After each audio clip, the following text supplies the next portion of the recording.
our segment on bonds. And of course, we have the market reacting to Fed Chairman Ben Bernanke's testimony overnight. We've had some pretty big news hitting the market on this front, and I'm joined now by Jim Stening, Managing Director of FIIG Securities. Jim, welcome as always. Thank you. The testimony overnight, obviously Ben Bernanke's kept that low rates for an extended period. He's kept that phrase. What did you make of the statement and the market reaction too?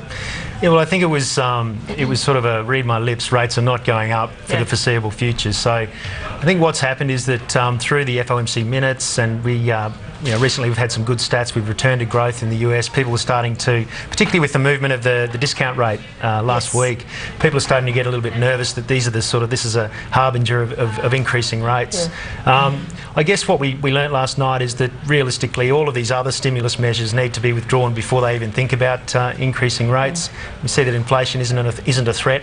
So I suppose it's been reflected in the international equity indices that it's a positive thing that they're not going to withdraw that monetary policy stimulus in the near future. How do we know exactly the effect that hiking the discount rate has had, if any? Because I know I spoke to a guest earlier in the week and he said it's a way for the Fed to do something really tiny and make out that something's happening, but really it's not doing anything at all. A cynical view, I know, but... Well, that is cynical. I mean, I would tend to agree with it, though, and that's why I think the markets were expecting or looking for some sort of change in the testimony. But normally those sort of things trigger a tightening in the Fed funds rate. But what's happened is that the difference between the two rates has been condensed through the crisis. So it's only just starting to return to a normal margin.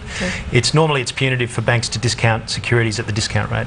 Can I ask you about the reporting season as well? You follow the news relating to the corporate hybrid investors as you look at the reporting season. How do you think it's been shaping up from that perspective then? Well, it's interesting. I mean, there haven't been too many surprises. There have been one or two, but generally speaking, there haven't been. There are still some really attractive returns, particularly in some of the corporate hybrids.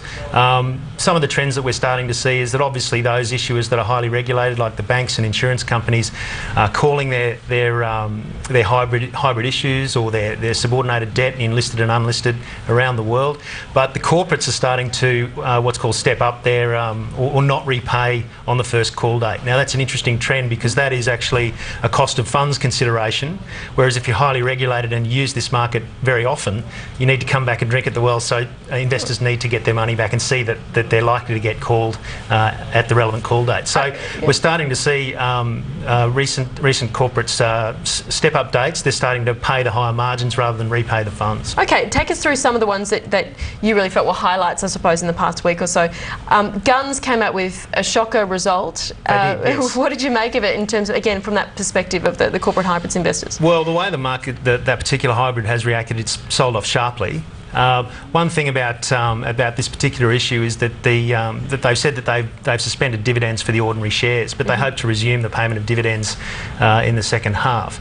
Now, with the hybrid, those dividends will continue to be paid. This is a hybrid that's already been stepped up, so it's currently paying 5% over the bank bill rate. So buying it at the current level, we're talking about a 14% running yield. And also there is the potential, according to the issuer, that it will be called back in 2 years' time. So there's potential for capital gain as well. So, I mean, that's a really high risk proposition. The company, in their latest statements have said that they expect to return to profitability in the second half and start paying dividends. So that's a fairly attractive hybrid for a small allocation in our view. Yeah, and an interesting other side, because we were obviously following the equity side, so that's a good one. The other one, Seven Network, and so much chatter on this one really about Kerry Stokes, and we were particularly focusing on the media angle, obviously. But what about the hybrids here? There's an effect here on this new kind of conglomerate that's being proposed? Well, that's right. One of the issues with the hybrids is that they have what's called a dividend stopper. So if the dividend on the hybrid isn't paid, it means that a dividend can't be paid to the ordinary shareholders. Now, given that we've got this restructure, what they're doing with a new hybrid that has to be voted on and accepted by the current holders of the hybrid, of the Seven Network, it'll be issued by the holding company, so that that dividend stopper is still in place. So that's a good thing for those investors.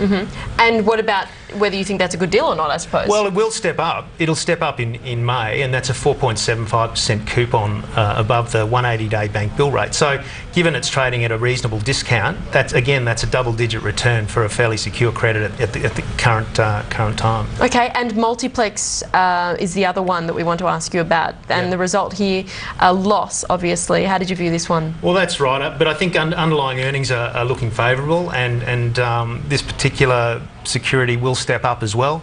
They're paying a 3.9% margin over the bank bill rate, which again is an attractive yield, particularly when you factor in that the security's trading at 75 cents in the dollar. So, again, double-digit returns, and there is a likelihood when credit spreads return to more normal levels that all of these securities will be called, and so you will receive $100 back when that happens. So a less risky play than, say, guns? Well, they all have differing degrees of risk. The interesting thing about we think it's an attractive high risk proposition. Okay. I think interestingly the solution that these companies have is to issue more equity capital, which when you're a hybrid holder you sit higher in the capital structure. That's a really good thing. So whilst it's dilutive for ordinary shareholders, being a hybrid holder you have less risk, but arguably you have an equity-like return. So we're hoping that we will see that with these companies. Arguably they're well capitalised anyway, but definitely good returns. Jim Stening, great to get that view on the reporting season as well. As I said, it's one we haven't really covered so much in the past week. Great to get you in. Thank you. Thank you. Jim Stening from